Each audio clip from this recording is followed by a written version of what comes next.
This is MuggleCast, the Harry Potter podcast discussing everything about J.K. Rowling's wizarding world. Welcome to MuggleCast episode 359, an early episode, coming to you a few days early.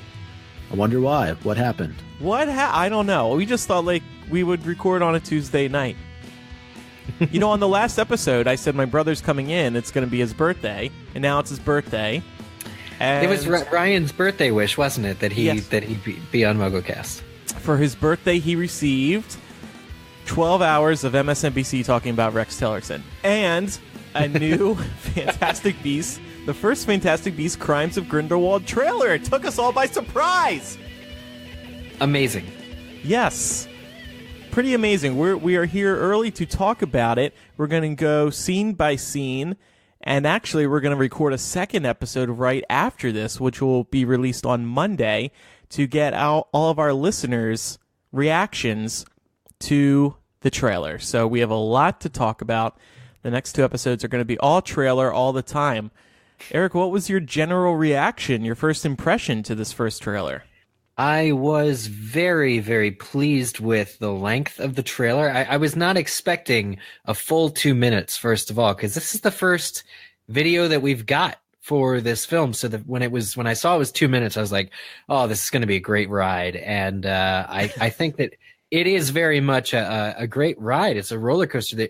The one thing that stood out as a first reaction was just how many special effects there were in this teaser. It seems that maybe the reason, the film's coming out in 8 months, we haven't seen so much as a peep, is because they were really trying to complete a lot of these effects. It just seems like it's, very heavily and well thought out, CGI that's going on. Every scene has some kind of action and magic in it. Yeah, and I'm actually looking at a text message I had with you just maybe it was yesterday or over the weekend, and we were talking about the discussion that we had on last week's episode, and I said to you, I think we need more of these types of discussions, at least to get us through whenever the bleeping Fantastic Beasts 2 trailer is released. So I like to think I had a little bit of something to do with that as well. I, too, was very impressed with the trailer. I was also very surprised that it was 2 minutes long, considering it's even billed in the title of the video as a teaser trailer. This is quite a teaser. Yeah. I don't think they know what that word means, yeah. Oh, just teaser in the sense that they want you to get excited for the film. I don't think it has anything to do with how short or long the actual trailer is. But I guess.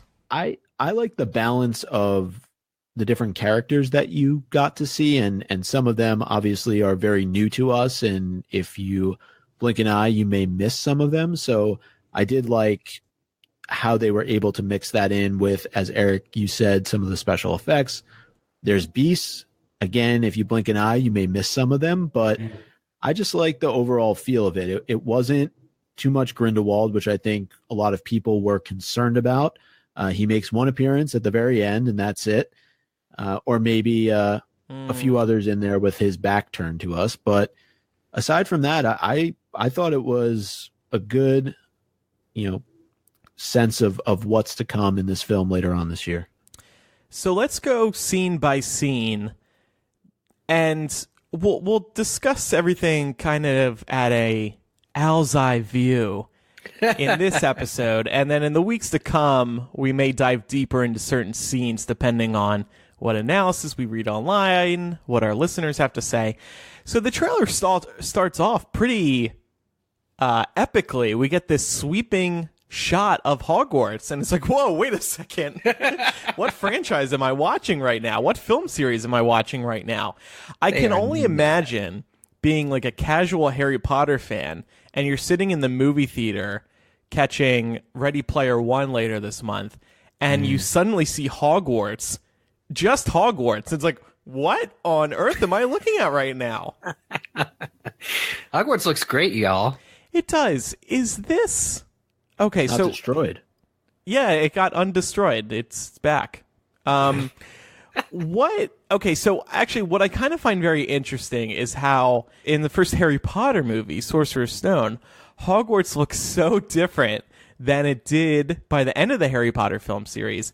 and how it looks in in Fantastic Beasts: Crimes of Grindelwald. It's so big compared to the first Harry Potter movie. It kept the Yates feel to it, right? I mean, it's pretty comparable to what you would have seen in any of the last 4 Harry Potter films. Yeah, I mean, as the films went on, they, added to the model ever since I think really after Prisoner of Azkaban, or the Prisoner of Azkaban movie, Cuarón's approach with the different bridges that we saw.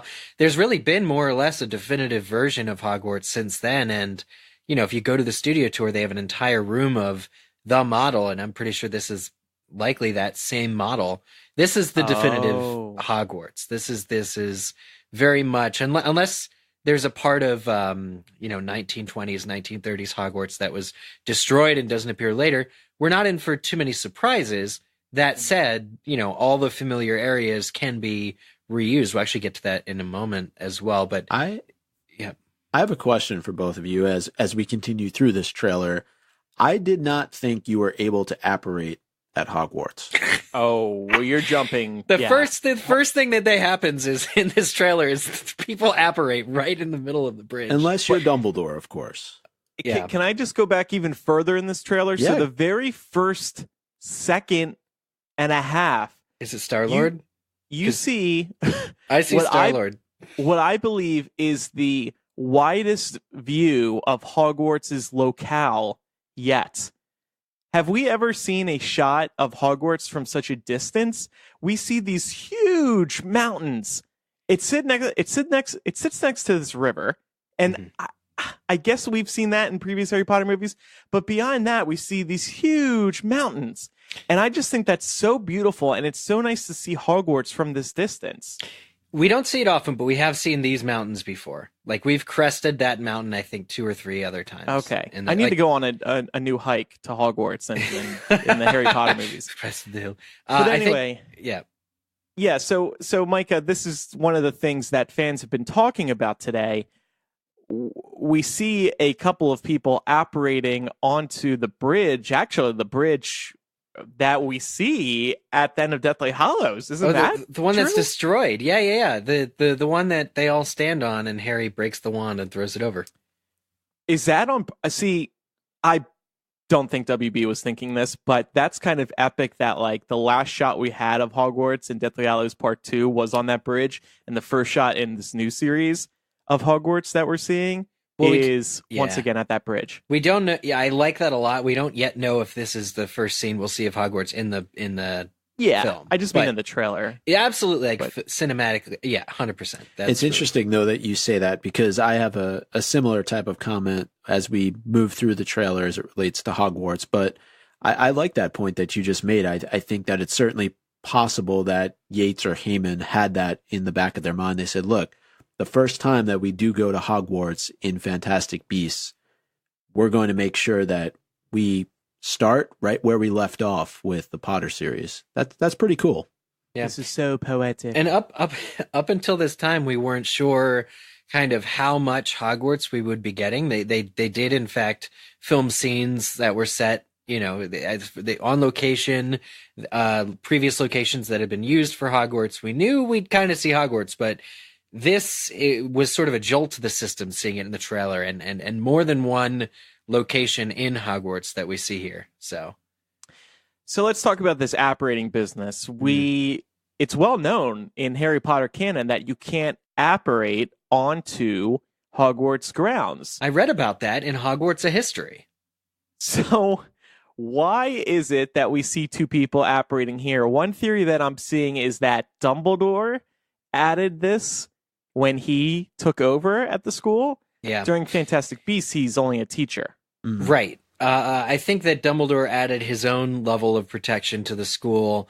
He says as much to Harry at the end of Half-Blood Prince when he's basically shown lessening the protection so that he and Harry can apparate. And I think that it's either something that only headmasters can do, or it's something that he himself put there, and so he himself has to remove it. The question is, since this is in the 1930s, maybe it's just a protection. Even if Dumbledore didn't do it, wasn't the one to do it, maybe it's just something Hogwarts doesn't have yet. as a protector. And I've seen, kind of taking this to like the farthest that it can go, maybe the events of this movie or a future Fantastic Beasts movie are the reason you can't apparate at Hogwarts. Like something bad happens, and then or Dumbledore, like these ministry wizards who appear to be the ones apparating to ask him questions. He's like, you know what? I don't like them dropping by unannounced. I'm going to make a no apparition thing. And then he goes out and does it in this movie. That's certainly possible, but I also think what defines the actual grounds, right? I mean, certainly it appears that these two individuals are on the actual bridge that leads into Hogwarts, but you can probably mess around with the definition a little bit, right? You can't apparate into the actual school itself, but maybe this is close enough on the periphery that you could apparate there. But I tend to agree with what you're saying. It may just be something that wasn't instituted until Dumbledore took over as headmaster. Maybe for this very reason, he doesn't want people just showing up and busting into his classroom. Yeah, asking him questions about former students of his. But speaking of students, I do want to bring up that I really love this brief shot. I didn't notice it on my phone as much, but viewing the HD trailer on YouTube is great. There's a bunch of students looking out the window at these people arriving, and it's just cool to see. I don't know, students at Hogwarts. It just seems, because I think we're used to a more, again, the end of Deathly Hallows Part 2, it's either deserted or there's a bunch of corpses around. And I like the idea of being able to see Hogwarts as like a bustling, school with nothing to fear necessarily. But I'm just wondering why students would be looking out the window at these average-looking wizards. It's not a big deal. Well, they're clearly from the government, to my mind. Clearly? I don't know. They're wearing boring clothes. Like, is Dumbledore like, everybody look out the windows and intimidate them? Yeah, well, it's very much like G-Man, like 50s era spy kind of outerwear, kind of the stuff that what the American wizards were wearing in the 20s, just trench coats, sleek hats. I think that it's just Hogwarts doesn't get many visitors, and the idea that these official visitors are here just on an ordinary, it's probably a Tuesday. Not everyone can pull off Dumbledore's swag. I think let's just right? Dumbledore's got style. Exactly. Kingsley said it himself. So but my first reaction to seeing these individuals, to Eric's point, I thought Minister of Magic. I thought ministry officials coming to Hogwarts, and I know we'll get into this scene in just a couple minutes, but this scene in Dumbledore's classroom as opposed to Dumbledore's office, to me, was very reminiscent of Order of the Phoenix, when he's being confronted by Fudge, and you have Kingsley and Umbridge and others. I think Dawlish is there, right? It gave me that same type of feeling. And again, knowing that Yates worked on that film, knowing that Yates is working on this film, is it a little bit of a throwback to the Potter fan? We just get to see Dumbledore in his element, playing coy with authority, right? Dumbledore really does believe he's above authority, and to be honest, he is. This is not, Cornelius Fudge. Maybe he has his same hat. I do think the hat looks very similar. I think it is very safe to say, Mike, it is the Minister for Magic. I really believe that. You're probably exactly right. But they're not going to get anything from Dumbledore. It's just, this is an opportunity for the formalities to be observed.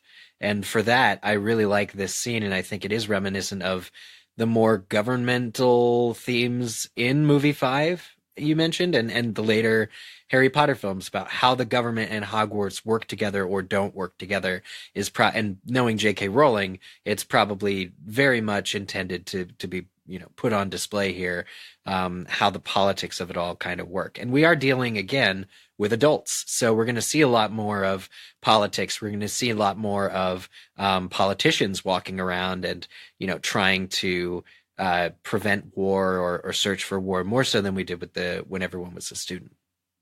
So let's talk about this scene within Hogwarts. Dumbledore is approached by these government officials, and they ask him they've found out that Newt has been sent to Paris, apparently on Dumbledore's orders, and Dumbledore is leaning against his desk with a classic Dumbledore smirk, and he says, if you've ever had the privilege of teaching Newt, you know that he doesn't follow directions.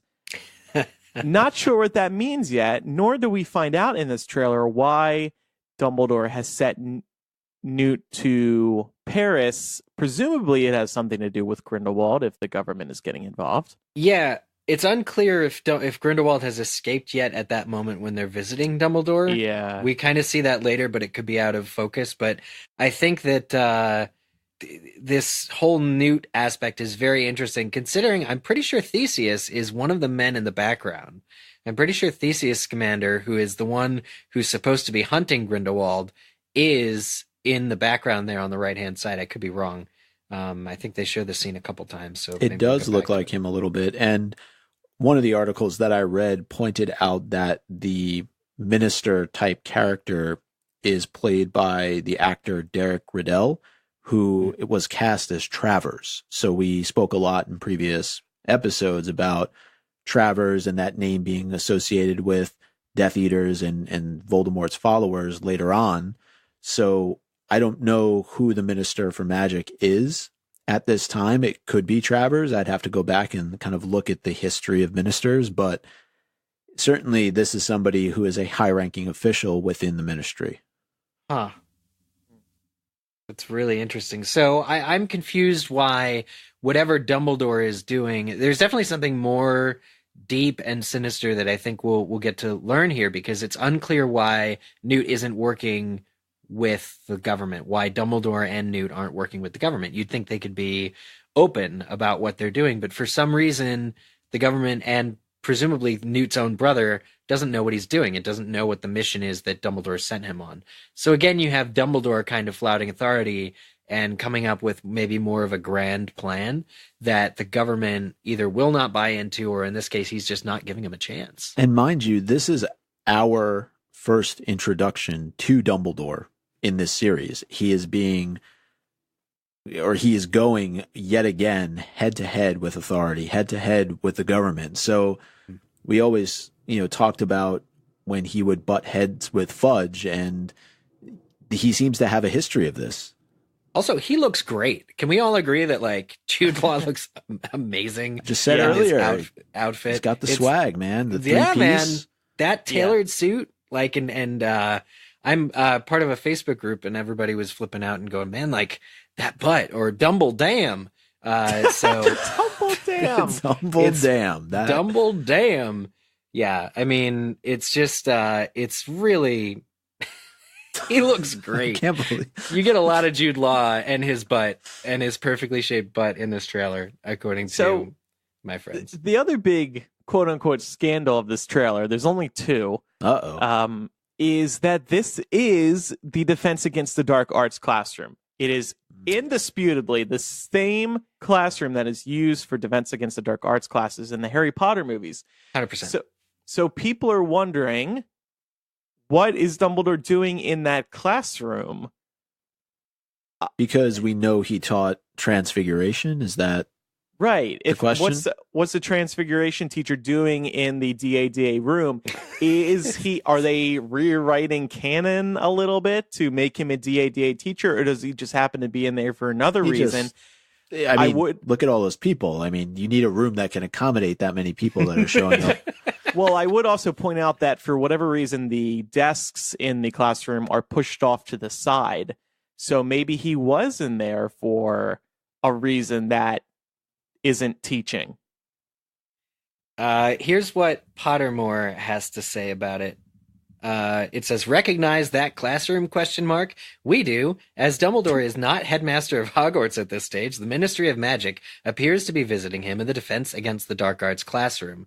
We'd recognize that staircase anywhere. We can almost picture Gilderoy Lockhart clutching his latest batch of fan mail on the steps. So it is confirmed to be specifically the Defense Against the Dark Arts classroom, and it doesn't say, this is in the 30s, this was the Transfiguration room. That's not, because I could see that happening at Hogwarts, based on demand or, the needs of the teachers and the lessons, how they could just make this the Transfiguration Room. It's probably the most memorable classroom at Hogwarts. You get a lot of memorable scenes going back across the Harry Potter years. The Boggart in the Wardrobe, Umbridge, Gilderoy, of course, with his test, and when they have to run up those cool bone stairs. Not to mention the dragon bones hanging from the ceiling. Like, this room is recreated in Hogwarts in the theme park as well. It's just one of the more memorable classrooms. So I think that it made sense for them to kind of show it off a little bit versus the Transfiguration Room, which, maybe I don't even remember what it looks like besides kind of like a cathedral-esque shape based on when we see saw it very McGonagall often in there. Yeah, just the first two movies, I think. Yep.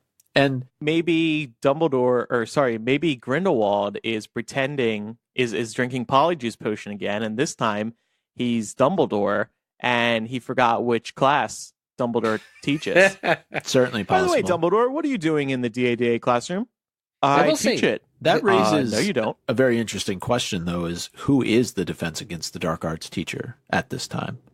Yeah, and who's the headmaster? Well, it's somebody with a very secure, lifelong position. We know because the job isn't cursed yet.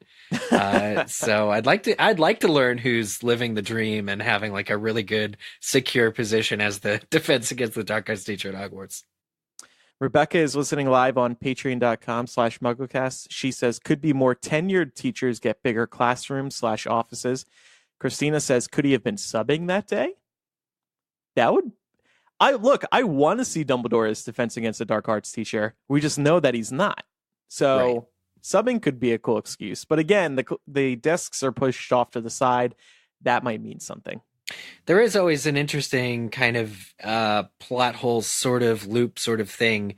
Whereas if Dumbledore was the old Transfiguration teacher, and it's mentioned a bunch of times that he absolutely was, he failed to recognize 4 unregistered animagi wandering around the school. Mm-hmm. And that's sort of a transfiguration thing. So I don't know. Maybe I don't think J.K. Rowling's trying to. I don't think it's likely that she would rewrite canon in that way.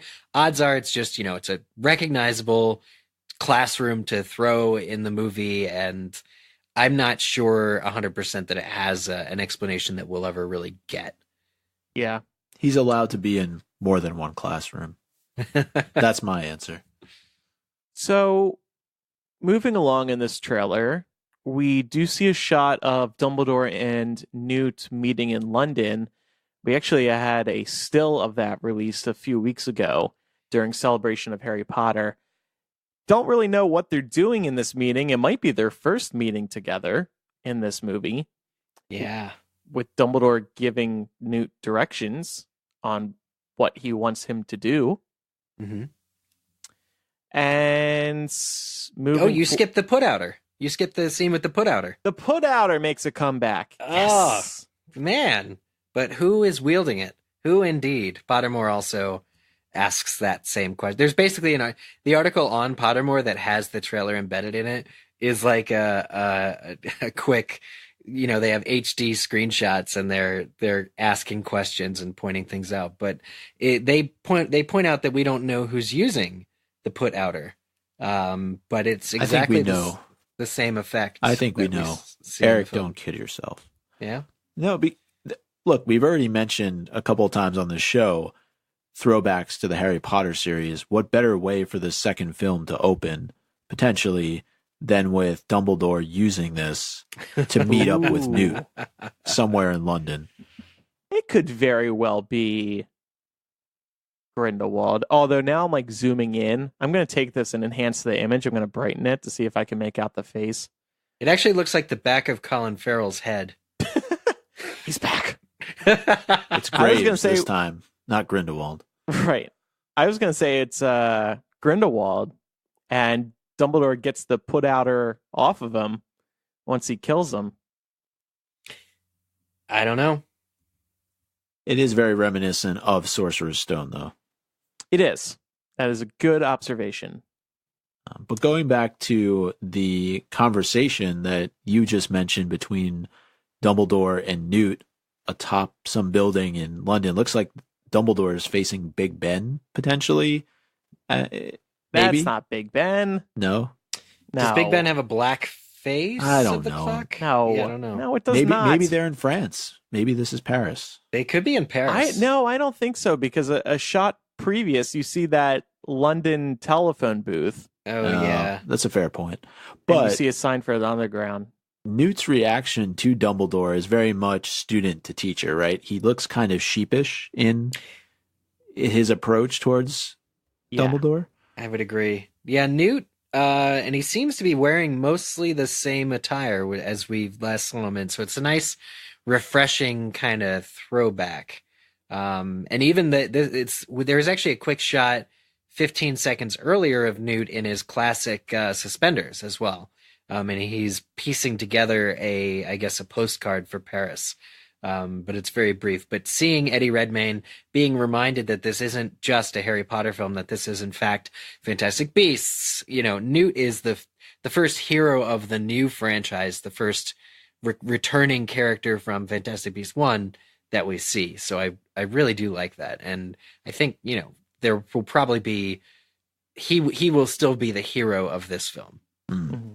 One other thing I did want to note, though, it definitely is the Defense Against the Dark Arts classroom and could potentially explain this, but we didn't see Fawkes at all in the background. And I know, again, not the right classroom, but just something to kind of keep back of mind. He could be in Dumbledore's office.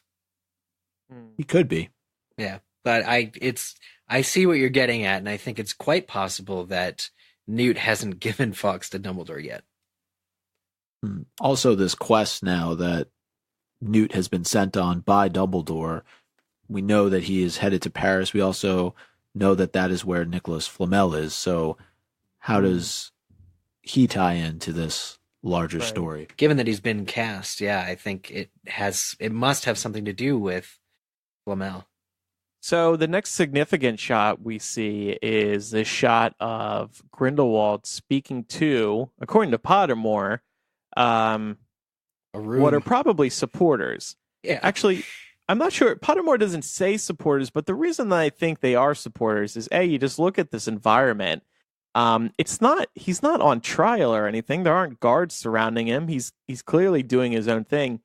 And that witch standing next to him, she looks like the witch that was in another photo of Grindelwald. And that one specifically said that the witch next to him was a supporter. So that's why I am thinking that this is a shot of Grindelwald talking to supporters or potential supporters. Yeah. Pretty scary because it's a very large venue. It's Mary Lou Barebones. She's back. No. It's Vinda Rosier, according to Pottermore. They do identify her. This is the Rosier lady. Another Death Eater family name. Yeah. Death Eaters? ? Dark arts must run in the family, says Pottermore. I thought this was a courtroom. I expected him to be sort of standing trial. He is standing, at least. But it looks like at this point he's already escaped. And whatever room they're using, whatever venue, looks sort of old and cavernous and kind of exciting. But yeah, I think we kind of knew from the description that we got that he's going to be recruiting, and he's going to be, he's a very persuasive talker. We know from the books. This is going to be a rally. Like, he's going to be appealing to this group of people and trying to win them over to his cause, or just returning to his loyal followers to brag about having escaped prison. Yeah. And she is holding something. Pottermore. See, I always wonder how much these Pottermore writers actually know, and how much they're trolling. Yeah, or the writers just making up their own theories. Like, Pottermore says, he is also accompanied by a well-dressed witch carrying what looks like an orb. We've seen magical orbs represented as prophecies before, so that might be worth thinking about. ... Are you hinting that the orb, like, it is an orb and it does have prophecies in it, or like what's going on here? But yeah, she is holding something interesting. He also appears to be almost looking up, and there is a light shining down from above. So maybe that orb that she's holding is showing something. What it would be like if Grindelwald is controlling the world. I'm trying to remember if they're still in the era of silent film, if they have talkies yet. So it would be funny if the orb was just showing a silent film. that we're all watching. But magic can do what it wants. That's true. That's true.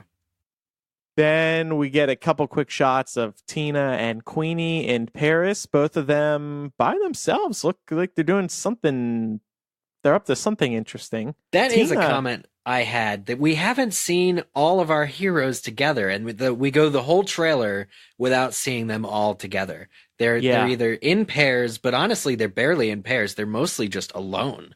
You see Tina alone, Queenie alone, Newt with Jacob, but then just Newt. You know, it's very scattered and spread out and kind of jarring. I wish that all of our heroes could just be together already, you know, or maybe riding the boat over to Europe together or something. Yeah. Let me play a little sound from the trailer, because this line said by Dumbledore is one of the themes of the trailer. The time's coming, Newt,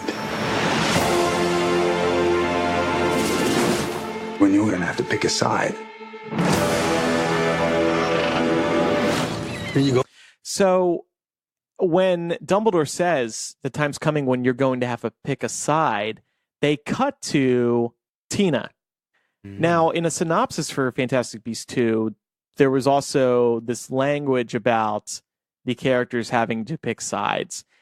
I think it would be a letdown if they're hyping up, you got to pick a side, and one of Newt's friends, if all of Newt's friends side with him. In other words, I think Newt or Tina are going to defect and consider joining Grindelwald. I think so too, but it's so weird because they worked for him when he was Graves, and you know, like they've personally seen, like they had to escape, they had to run for their lives. Like he was going to kill Jacob, he was going to kill them. You know, particularly Tina and Newt were going to be executed by Grindelwald. I can't see Tina changing her mind about that. You know, it was no less than Grindelwald who sent them off to be killed. So maybe it's Queenie that defects. I just don't know. Yeah, it's hard to say. I mean, I think that choosing sides can mean a number of different things. I mean, ultimately we think about it being Dumbledore versus Grindelwald, but clearly there's something going on within the government here as well. And we know that Newt's brother is an Auror within the Ministry. Are there potential sides that need to be considered here, right? We know Leta Lestrange is involved in some way, shape, or form. So there's different layers of lines that are going to be drawn in the sand. And so it could refer to all of those things. I just don't think it's as clear cut as picking good versus evil. There's other things that are going to be at play here. Yeah. Sam and Nolan, who are listening live, say they think that's Theseus talking to Newt, not Dumbledore. Oh, could be. No. Interesting. Yeah, that could be. Because, that didn't really sound like Dumbledore. That reminds me of Percy asking Ron to pick a side, right? Little bit, that brotherly appeal. So we're at about a minute in the trailer out of 2:11, and in case anyone's worried that we haven't had any Jacob just yet, the second minute of this trailer has 100% more Jacob or any beasts. More beasts too. Or beasts, yeah. In fact, the same shot we get Jacob. Well, we see Jacob and Newt kind of walking in, maybe to the suitcase. But Jacob is staring down this crazy bird-looking creature at 103, and all of a sudden we're back, right? We're presumably in the case. Jacob says some line to Newt. He says, "You're coming with me." And he's like, "Yes!" It's great. We feel great. Clearly, Jacob has made a new friend. He's kicked. What was I'm blanking on what the name of the creature was that he bonded so tightly with in the department store. There was the gosh, what? The big snake bird? No. You're talking about the demiguys. The demiguys. Yeah. But it was what was the creature that attacked him? The Murtlap? The Murtlap with the venomous bite. I thought you were making a joke about, he finally broke his affection for the Murtlap, but yeah. Yeah, this bird looks like a Fwooper. It has like the same characteristics. I think we did see one in the first film, but maybe this is a older version of that. And then there's also a beast with antlers behind both Jacob and Newt, as well as some mooncalves who are hanging out in like a makeshift box bin right behind Newt. Mm-hmm. Yeah. So he says, "You're going somewhere," and Newt says, "No, we're going somewhere." And then Jacob's like, "Yes." Jacob continues to be one of the bright spots of this series, and I'm glad he's still got that same vibe going on in the second movie. And this scene alone between Jacob and the beasts is important because it reminds us that we aren't stepping away from the Fantastic Beasts that this series was named after. Right. There was some concern about that after we started realizing that the series was opening up to tell the story of Dumbledore versus Grindelwald. People were like, are they just going to step away from the beasts? Is this even going to be Newt's story? But this film is going to show how Newt helps Dumbledore take down Grindelwald. And it appears to be solidifying the beasts throughout this series. Including the obscurus. Yeah, so that's basically the next scene. We have Credence. It's kind of, I'm sorry to laugh because it's an emo scene, but he's sitting there on a rooftop and he's like bent over, like in the fetal position. And he's just holding his hand in the sky and he's like sending out wisps of smoke, which are presumably obscurus. Yeah.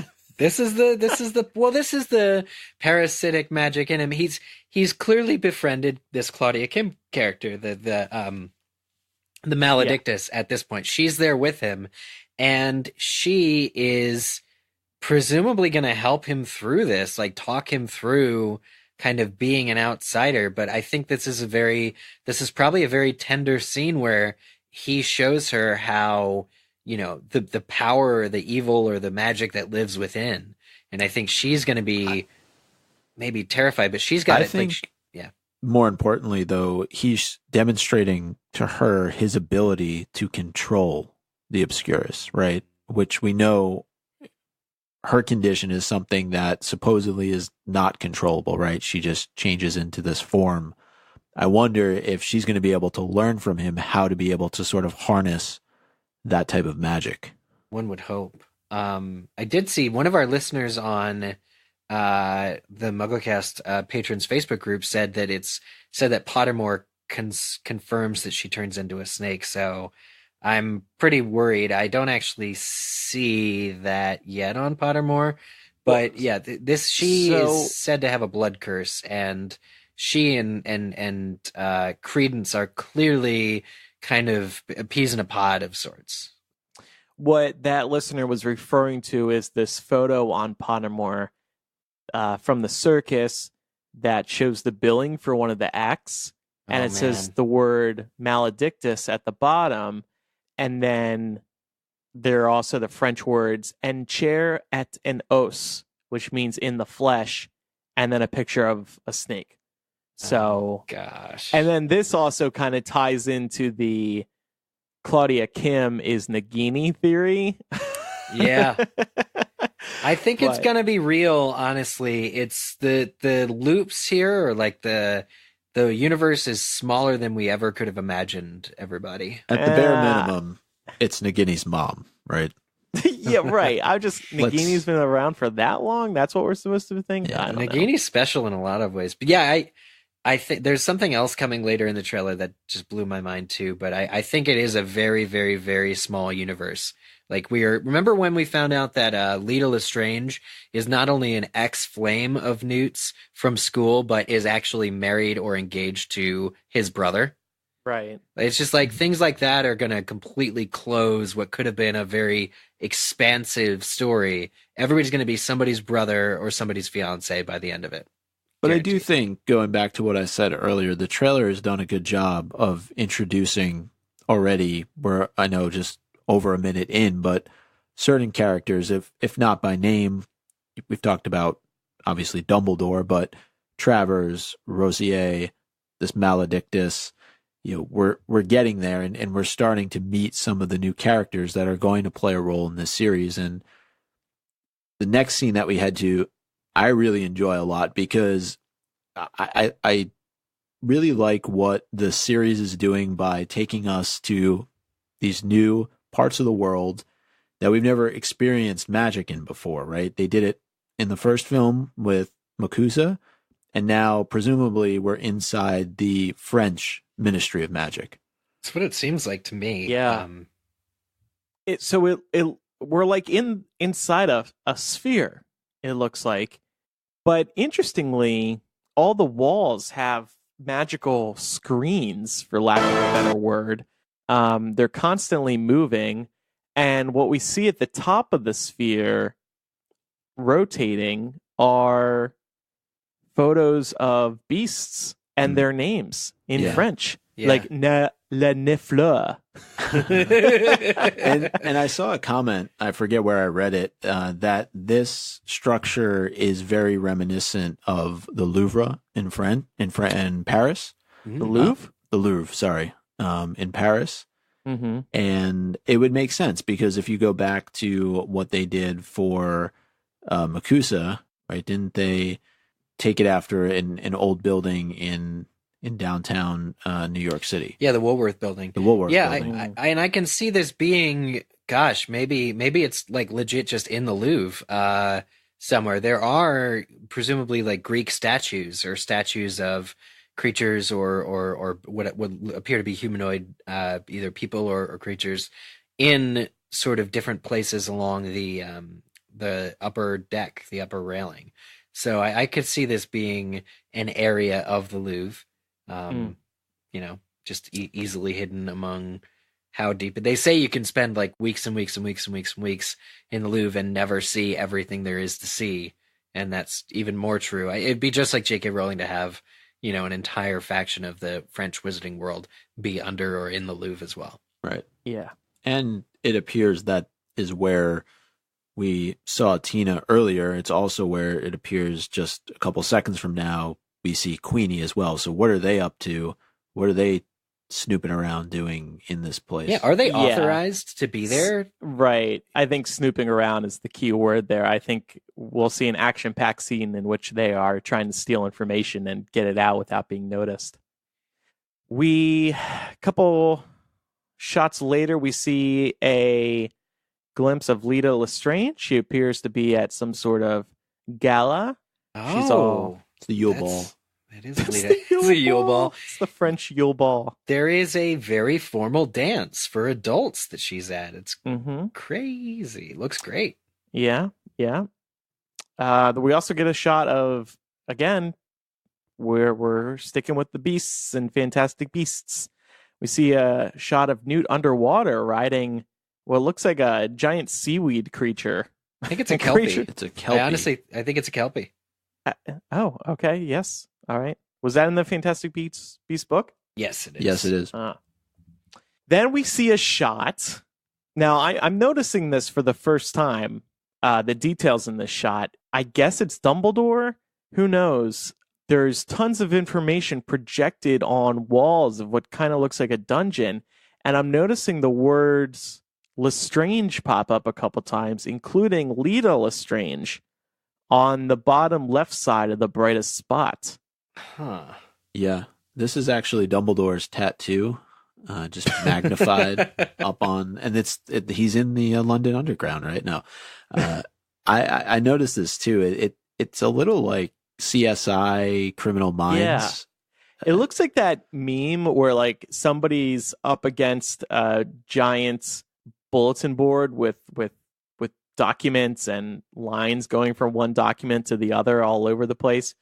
It's a very interesting study session this person, presumably Dumbledore, is having in what looks like a sewer. So one of our listeners, again on the Patreon Facebook, I'm actually going to get the name, but it appears to be a family tree, according to I believe it's Sam who posted this. Yeah, Sam. Oh yeah, Sam K.A. He said it's a family tree, and if you zoom in, it apparently reveals, this is a huge spoiler, that Credence and Leta are siblings. Apparently, if you zoom in, the main head in the center is like sort of like a family tree. The main center is somebody named Corvus Lestrange. And I think on one side of this is going to be Credence, and on the other side is Leta. Okay, yeah, and you know what? Good eye, Sam, because the person who's standing there, he's covering up the first half of Credence, but then you can clearly see Barebone. You can? Yeah. It says something Barebone. Yeah, you're right. Barebone. So that's very interesting. I don't know necessarily if this is a family tree. It certainly looks like that. I hope it's not. I hope that Credence isn't Leta Lestrange, like the Newt Scamander's love's secret half brother. I don't want it. It's too easy. We always wondered on previous episodes who Credence's father was, and if that would play a role in future films. Yeah. So if Credence is like the Magneto of the, or if Credence's dad is like the Magneto of the Wizarding World, but certainly that would test his loyalties, right? If he's finding out that he has this whole family that he never knew existed, and now he's presumably sided with Newt for the time being. It may be challenging for him to figure out which side is the right side for him to fight for.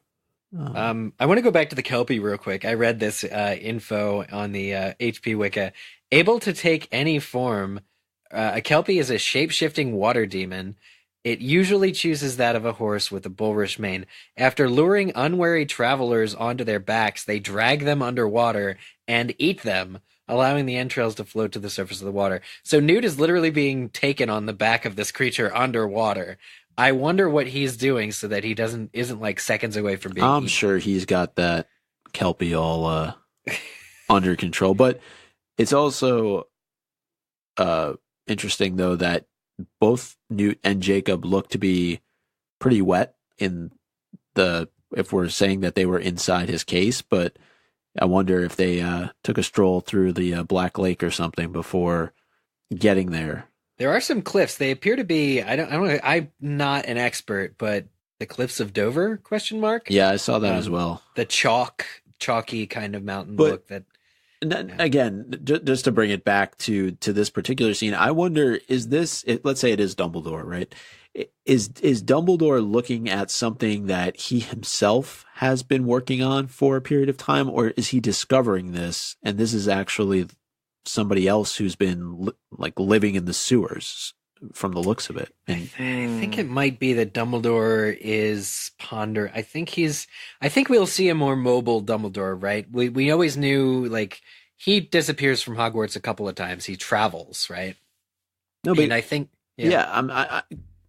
because it looks like to me, if you look underneath all of those drawings, it looks like somebody's been living there.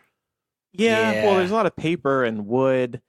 Maybe it could be Credence, because wouldn't he have to be living underground? Potentially, or at least wanting to live underground. Well, this could be under construction. Maybe it's a part of the Muggle world that's under construction. There's just some tools left by construction people. Yeah, I don't know. There is a lot of schematics, and I think it does kind of look like Dumbledore, maybe, but I'm uncertain. It is definitely the Cliffs of Dover, though. I looked at this. I did a Google search. Cliffs of Dover, the reason that's important is that's the edge of the English Channel. And when you go from England to Paris, when you go from, you just cross the channel, you can do it. There's ferries that leave via from Kelpie. There. Is that what you're going to say? Via Kelpie. You're just going to, these three silhouettes we see, you're just going to do a triple swan dive into the water and ride Kelpies all the way to Paris. But I never thought we'd actually see them go between countries. And it seems like that if they're at Dover, then they're probably going to do that. You've never taken the Kelpie from London to Paris? Kelpie Express? No. I wonder if all this information that is etched onto these walls, I wonder if it has magic that's similar to the Marauder's map, in that it's hidden unless you activate it all somehow. Because it kind of looks like a glow in the dark effect, where it's only there when it's glowing off of the walls. You know what I mean? It doesn't look like it was written with pen and paper. Right. No, it's kind of like the Raiders of the Lost Ark effect, right? Where he's got the staff and the light of the sun comes and illuminates I think it is very much it might be specific to that location, maybe. It's very sensitive information, though. That's Very clear. Yeah. Yeah. Well, so maybe it's there but hidden, and again, assuming that's Dumbledore, found a way to activate it, and now he's reviewing it all. Next up, we have a couple shots of the circus. Circus Arcanus. This was actually going to something circus related was going to be in Fantastic Beasts 1. We did actually get a little Easter egg in that first movie. We saw Circus Arcanus poster. There's cotton candy, you guys. Oh, it looks fun. Yeah, it's a lot of fun. There's people floating in bubbles. This is great. This Awesome. could maybe be Claudia Kim's introduction scene. Definitely. And also from what we see in just a few seconds, I think it explains how Credence has made his way from New York to Paris, right? How? Well, we know he's via there. circus. Is that what you mean? Because we see him in a circus tent. Right. But my question would be, how did Credence end up going from New York to Paris? He joined the circus. Right. And that ties into the point you just made, Andrew, about that flyer. He joined the circus when it was in New York and has moved his way over to Paris. He is angry. I just got to Credence in the tent. He's not happy Yeah. No, he's about not. something. He breaks a thing, and then it's a nice match on action because he breaks a bird cage, and then the very next shot is a building exploding. But I think those two are completely unrelated. We see Pickett though at the circus. There's a wizard in a black hat coming towards the cage. We see Pickett. Newt has to jump on him and stop him from, I don't know, grabbing something. Yeah. I We like don't know that. if Pickett's at the circus, though. It's just yeah, cut it's that just- way. Wedged in between two circus shots. You're right. Because There's Newt's there, too. There's a purple carpet that he's on. It's very interesting stuff. At least we get the return of some of the beasts that I think that our heart goes out to, right? Our familiar, friendly Right. faced beasts. I expect to see Dougal at some point. Right. We do see another new character in Yusuf Kama. He, You know him? So, do I know him? how do you know his name? Well, he was one of the new characters that was cast, right? Is it on Pottermore? Yeah, what are you I looking don't at? know. I don't reference Pottermore. Well, where are you getting? Is it you just remember this guy, Yusuf? Yusuf? No, Yeah. the scene there is a African American actor who comes to the forefront. He's wearing a top hat and a dark jacket. It looks like he's looking into the cage. It's right about 119. Yeah. He was an actor that was cast in this film. There's not a lot of details on him, but he is a wizard.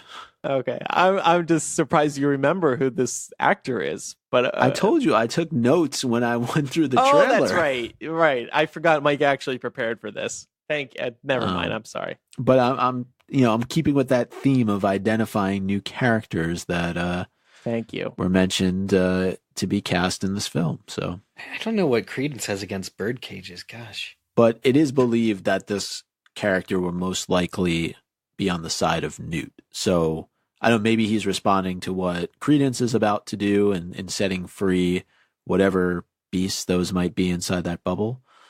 Mhm. Speaking of the return of beasts that we know, though, Thestrals, you guys. Thestrals are back in a huge way. Huge way.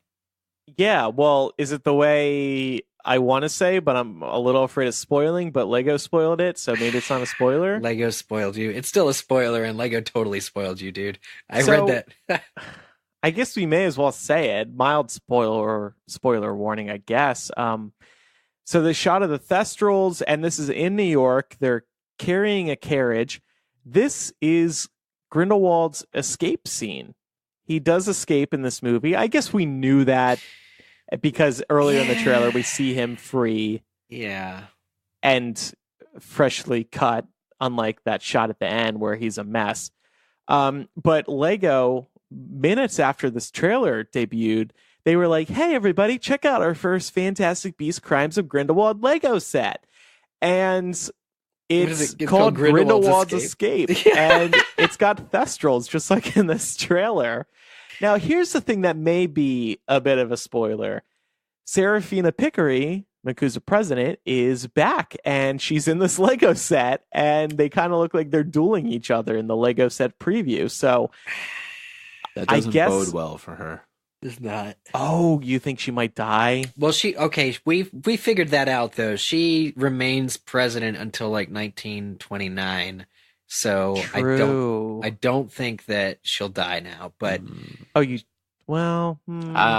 don't think that necessarily means anything. That date could easily be changed. No, I mean that was as recent, but this is Serafina. Like this is as recent as all the most recent writing J.K. Rowling wrote on Pottermore. So I don't think it's likely to change. Like this is the Serafina Pickery specific stuff on Ilvermorny and the American Wizarding World. Like the fact that she was president of MACUSA till 1929. I think that's pretty firm. Maybe he'll come back and kill her later. But I think she's going to survive. According to the Harry Potter wiki, she ended her term in 1928 as president. And I'm looking at the citations. Yeah. That worries me because that's just a couple months after, November? Just November. accept it. You're going to see it. She might be dead. That's so sad. No. 28. I was sure Damn she got Lego. another year. No. Lego. No. What is with these guys' outfits though? They're wearing like biker glasses and they're in the crazy. The guy's riding the Thestral, like driving. They look the like Thestral. Robin from Batman and Robin. It's very much Robin from Batman and Robin driving these. Can somebody explain this to me though? Because the scene that we see later on with Grindelwald, it looks like he is in fact in a carriage with wands pointed directly at him. I didn't see the wands. What that doesn't make sense to me. So because the way that you're explaining it here is that he's escaping, right? Oh, he does have. Well, two I wands. think this. I don't think this shot is post escape. I think it's like very beginning of Fantastic Beasts 2. During his escape, he's probably being transferred. You know how most prison breaks happen when there's less security than actually at the prison, and it's like on the road during a transfer. Mm-hmm. There's a statistic somewhere about that. So you think maybe the people that are initially driving the carriage are replaced by these two buffoons? Yeah, maybe. Or that's just how buffoonish those people look. You know, I will say the American Wizarding World of government had like very interesting characters that were like assassins and prison guards. Remember those two ladies that were like crazy that led them to the death chamber? So very interesting stuff. Yeah, it'll be interesting to see who breaks out these two. I will say I do like how Grindelwald looks in this shot, being all disheveled and his facial hair grown in, his hair hanging down. It actually looks more in line with the Grindelwald I had envisioned before. To be honest, I agree. It also looks a lot like what was the actor that played young Grindelwald? Right. In Deathly Hallows Part 2, yeah. I think you can kind of see some kind of semblance there. I will also say Grindelwald, he looks very upset, and I think one of the reasons probably is that his hair is hanging down after being so sexy, being spiked up. Now it's hanging down. It just looks terrible. Like I spike my hair up. If my hair looked like this, I would be devastated. He's just sad he's not as sexy as DumbleDAYUMMMM is in this chapter. Which, by the way, I have to credit Emily Porter of the Potterotic Adjacents for coming up with that. But it's just so... Dumbledore, man, he looks great. And Grindelwald, yeah, like, he's seen better days. But you know what? He's going to break out of prison. He's going to get a clean shave. It's going to be all right. I would also say that kill Serafina on his way out. Maybe he does. Well, if Lego is any precedent for what is to come. But I also felt he had a little bit of Sirius Black to him when he broke out of Azkaban. So I wonder if they were going for kind of the same... A haunted look? Haunted look, yeah. I think it should be, hopefully it will be explained whether the U.S. uses Dementors as prison guards or kind of what that look is sort of all about. You do get another shot of Dumbledore, actually, because right from Grindelwald to Dumbledore, and Dumbledore's with Newt. And they're actually looking at each other. That's kind of cool. And let's play that clip. That's another thing we have to talk about here. Okay, yeah. I can't move against Grindelwald. It has to be you. I can't move against Grindelwald. It has to be you. What does that mean, Dumbledore? All right, here's my question. Super gay. I have a question. I love him too much to fight him. Is that what he means? No. My question is, why can this dude not do anything for himself? Why does he always have to put the onus on somebody else, whether it's Newt, whether it's Snape, whether it's Harry? He can't do anything for himself. He's too busy looking good, man. He's too busy literally crushing it. He's putting up everybody as a pig for slaughter. Why do we like this guy? He's a jerk. Well, his well manicured, cool, clean cut appearance would be smudged if he went out and did this work on his own. Oh boy! Then we wouldn't be able to talk about how good Dumbledore looks.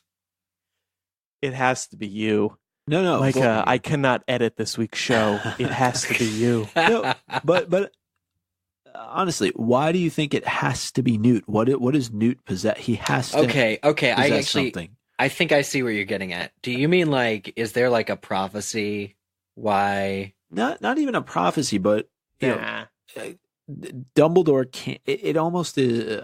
There's something right at putting the relationship piece of it aside for just a second, but that could certainly play a role here. I think there seems like there's something almost physical that is preventing Dumbledore from being able, or maybe it's metaphysical, from preventing Dumbledore pursuing Grindelwald and being able to defeat him in this capacity. Why does it have to be Newt? Maybe there's a prophecy that says Dumbledore won't be able to defeat him until... That would be the worst possible avenue to go down. If you're going prophecy again... No, I mean, absolutely. Like, but Dumbledore knows all about prophecies. He's able enough to advise Harry about whether or not they're real. And I think that this is going to be another one of those open. You want the same plot line again? Yeah, this is going to be another one of those open at the close things where Dumbledore can't go after Grindelwald until the very end, until like 1945. He opens at the close. He's going to kill him. We talked about this with repeating something. Oh, the Sorcerer's Stone, right? We don't want to go down that road again. I don't want to go down the road with the prophecy again. And how many times Polyjuice Potion is going to be used? Yeah. How many times are they going to break into the Ministry as children? Yeah, I know. There are some repetitive devices. I don't read that much into it. I honestly, truly believe when Dumbledore says to Newt in this scene, I can't move against him, it literally means my heart will not let me. And that's it. Bottom line, period. Like, I can't move against him. You know, maybe Newt would ask a follow-up question naturally, and maybe he doesn't in this movie because we know it's not explicitly stated. But I think it's just, Dumbledore's like, I can't do it for my own well-being. I can't go after this guy. It's got to be you. And Newt, I think it's more than that, just for the reason that you just stated, is because that has not been brought fully to the forefront yet. So while it definitely can be an underlying reasoning as to why he can't move against Grindelwald, something tells me that there's more there than just his emotional attachment to him. It could also be the fact that he's Dumbledore, right? And he's being visited by the government already for having sent Newt off to Paris to track him or whatever. Like, Dumbledore is such a high profile figure even then in the wizarding world that maybe the reason he can't move against Grindelwald is because everyone would know where he is and what he's doing. Like, Dumbledore's being watched. That's my guess. Exactly. The government is monitoring Dumbledore, so he has to ask somebody else to get out there and push back against Grindelwald. I'll also throw this into the mix. When this new Fantastic Beasts book was released, the re-release came out about a year ago, there's this line from Newt in the foreword. He says, "It is true that I was the first person ever to capture Grindelwald, and also true that Albus Dumbledore was something more than a school teacher to me. More than this, I cannot say without fear of breaching the official Magical Secrets Act, or more importantly, the confidences that Dumbledore, most private of men, placed in me." Once again, I must ask too much of you, Newt. Do you think he was a secret keeper? No, I just think that this is a reminder charm. that Dumbledore has tested Newt with some secret. Yeah, but wouldn't that fall in line with what you're saying and not breaking the statute, right? If he has entrusted him with some secret, then I think that could fit as well.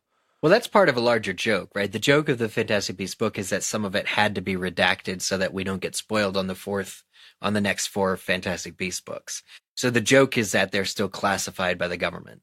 That's why Newt's not talking in the book about what happens next, because the government has deemed that sensitive info. But I think it is a personal relationship. Like, Newt and Dumbledore trust each other. I'd like to know why. I'd like to see more about. We're going to get young Leta, right? Young Newt, young Leta.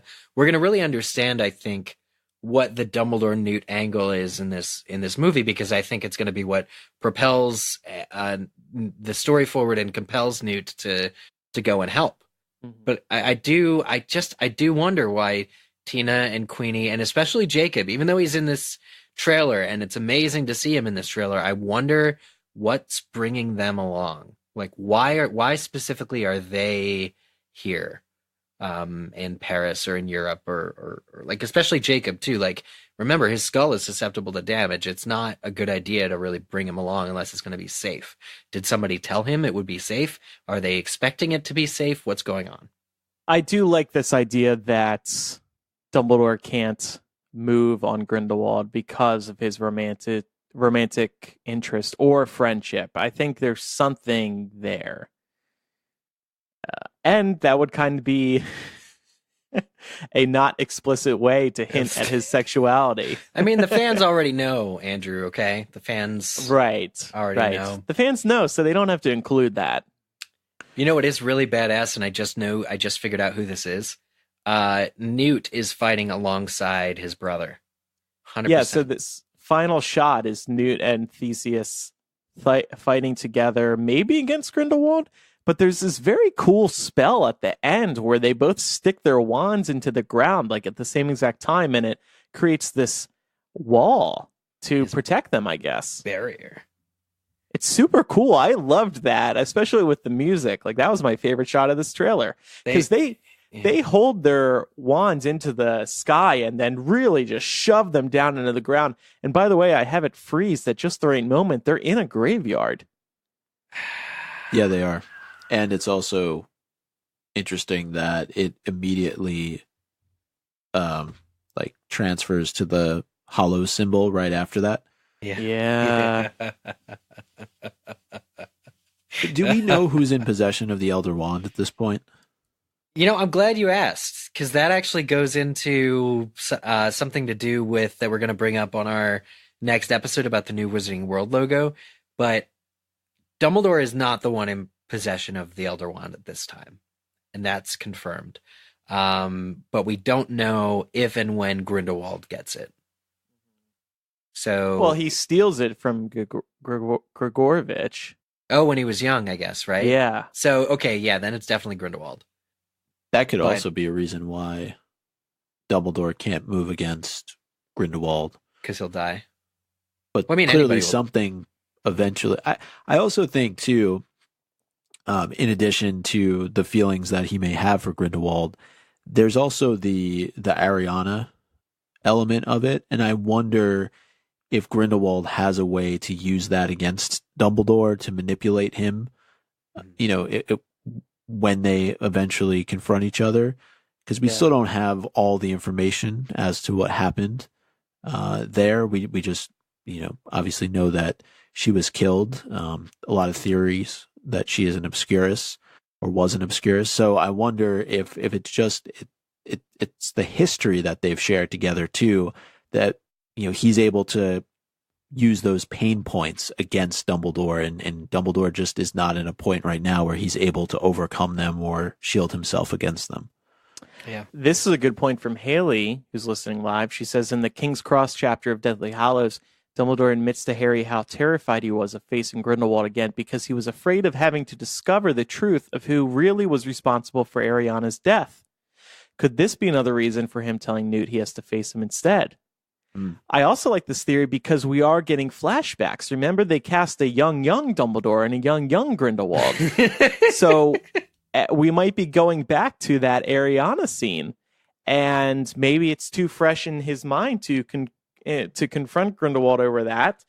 And just think about if you are not over somebody that you were romantically interested in, let's just put this in real world terms. You know, you break up with somebody, sometimes it takes a long time to get over them. You don't want to go and not just get over, you don't want to face them not just in a friendly way, but potentially in a fight. You don't have to fight your ex if you still have feelings for them. So wait, so you get other people to die. You get other people to die for you fighting them? Yeah, kill Newt. Why not? Yeah, okay. Very Dumbledore thing. There still has to be something. There's something about Newt, right? That's. And this is the reason that Dumbledore raised Harry as a pig for slaughter. He developed this back in the Newt era. He was fine-tuning his process for not directly dealing with his problems. Newt is the trial run for Harry. He just got used to it. Yeah, he's the it's like when you have a boss who just dictates everything. Who what's that? What's the word I'm looking for? Micromanager? No. Wait, yeah, he just assigns everybody else the work, and he doesn't do delegates. anything. Delegates. Yeah, right. Delegator. Yeah, that's Dumbledore the Delegator. You know, I was just going to say how refreshing it would be if we have an exact opposite from Harry experience, and that Dumbledore is, in fact, entirely forthcoming to Newt, or in new ways. Like, you mentioned the flashbacks in young Dumbledore and young Grindelwald. Like, I want to see that, and I want it to be Dumbledore explaining it to Newt. So even if he doesn't go into his love for Grindelwald, which is problematic, and I wish that he did, at least then we'll get like sort of more of a full picture than he would have given Harry, because his excuse all those years not telling Harry stuff was that Harry was too young. He's not going to be able to use that same excuse with Newt. So maybe there will be a trust and a sharing of details and an honesty that simply didn't exist with Harry that does exist with Newt, simply because Newt is an adult. It also makes me think, too, that Dumbledore could have been the one responsible directly for Ariana's death, based on that piece you just read from King's Cross. I sort of always assumed that he was. Well, I think the tendency is to put the blame on Grindelwald, but the more that keeps coming to the surface, the more that I think that he was directly responsible. But she was potentially an obscurus, so there's also the idea that the creature could have killed her, or, you know, kind of made it worse. That angle, let's just not forget that angle. Like, so many things were rooting against Dumbledore. But we see Grindelwald's obsession with the obscurus, so that may point the evidence back in his direction. Did he try to, you know, at a much earlier age, channel that type of creature for his own benefit in Dumbledore's sister, and was he able to manipulate and use Dumbledore in that way? My questions coming out of this trailer are, I guess, in what ways has Credence grown as a character? You know, is he still as easy to be manipulated after he was basically assassinated? Like, he barely survived hundreds of Aurors, you know, American Aurors destroying him. Is he more careful? Is he going to be less easily manipulated? And will his friendship with this Maledictus person really help him kind of deal with being an adult and being an obscurus? And kind of, will he even meet up with the rest? Like, will these characters meet up at all? We don't see them together. We don't see even Tina and Queenie in a scene together. We do see Newt and Jacob, so I'm assuming he realizes they're all there. But, you know, will they meet up? Will they have many on-screen time together? Or will this be really the film where everybody's got their own mission? Yeah, I do worry it may be there may be too much going on. Maybe it's just the trailer that's making me think this, but it does seem like there's a lot happening. We'll see. I just that can be dangerous when there's too much happening. The story falls apart. It's just too hard to follow everything. Look at like these Avengers movies. There's a billion things going on. That's true. Yeah. Age of Ultron was a mess for that reason. Yeah. But J.K. Rowling is a master storyteller, to be sure. Absolutely. Notably, she tweeted this morning when she was watching the trailer, she had an idea for Fantastic Beasts 3, and she made a note to herself to include that in the third movie. We don't know what it was, but... Oh my gosh. That's a tease.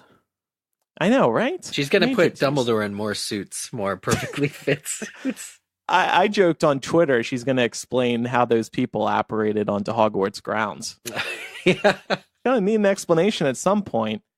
I was kind of hoping she would address some questions on Twitter after the trailer came out related to the trailer, but she didn't say anything. I think she could. I honestly, like, my opinion, I think she could afford to answer just a couple questions. Just a couple. I think the apparating one is a very fair question to answer now.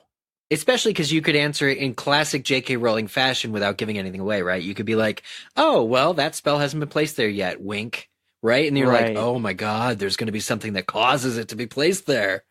Right. You know, we still don't know what it is or when it is. Yeah. On the other hand, like the Dumbledore in the Defense Against the Dark Arts classroom, that I can see being explained in the actual movie. I can wait for an answer to that one. Well, then again, I mean, if he's been contacted through official channels that the Ministry wizards are going to be apparating, he can see to it that the protections are dropped, right? Or Yeah. whoever's headmaster at the time can see to it that the protections are dropped, Yeah. temporarily. Drop the protections. I have some visitors coming.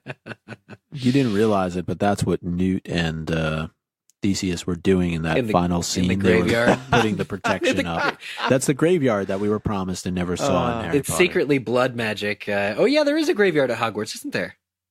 There is. J.K. Rowling loves her graveyards, doesn't she, for the most epic scenes? So you think about I like am- the ending of Cursed Child in the graveyard. Of course, Harry Potter, lots of graveyard action. Now this graveyard, she loves the symbolism.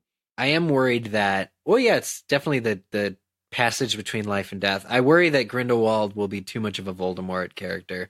Like dark wizards, sure. Blood magic, I don't know. Like, how many is he cutting off the arm of his dad? Like, what's he doing in that graveyard? I really want to know. We're going to wrap up this episode now. There's so much more to talk about. We are going to talk about it over the next few months. And even sooner than that, in episode 360, which will be released on Monday.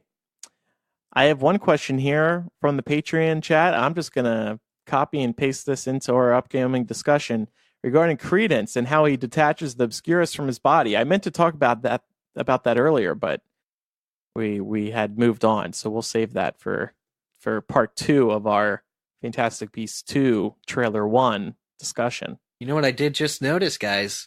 We hit the 777 challenge. Yes, we blew past it already. Thank you, everybody, so much. We're going to throw some awesome benefits your way. Get ready for that Jude Law loving in the holiday commentary that we're going to be talking about. I promise to spend at least 30 minutes talking about how good Jude Law looks. We actually, by the time this episode is out, you're going to want to pledge now if you want one of those mugs, because we are limiting it to the first 800 $5 or more patrons. Actually, many of our patrons are pledging $2. So we're going to open it up to the first $805 patrons and higher. But it's definitely very limited, so It is. Feel free, like, this is the time to get in on board. I'm just so excited. Like, going to bed yesterday or the day before yesterday, not knowing that this trailer was coming, to compared to going to bed tonight, having seen and thoroughly discussed the trailer with 2 of my closest friends, what a difference it makes that there's Harry is back in the world. It feels good to do another trailer episode. These are always some of my favorites. We're all excited. We have lots of new stuff to unpack. Get everything wrong. Get everything wrong. No, and it's even more exciting with Fantastic Beasts trailers because we don't have books to work off of. Yeah, that is true. That's the one thing I actually enjoy about it, is that you don't have the books to really not mess things up, but you know what the story is going to be. Here it's just raw theorizing, and that's really what, if you go back all the way to 2005, that's what we built this podcast on. It was just talking about what we thought was going to happen in the rest of the series. So it's cool to be in that space again. Definitely. Micah, no theory is safe. That is true. That's our tagline. That's our motto. Episode 360 is coming Monday. For now, you can visit MuggleCast.com to download old episodes of the show, new episodes of the show, follow us on social media, pledge on Patreon, subscribe to our RSS feed, review us on iTunes, read more about the show, check out our old album art. I mean, you can do everything there. There's more to do there than at Pottermore.com, quite frankly. And on next week's episode, Yusuf Kama will join us. Wow. Mike has really been preparing for this show. I'm impressed. Thanks, everybody, for listening. I'm Andrew. I'm Eric. And I'm Micah. See you next time. Bye.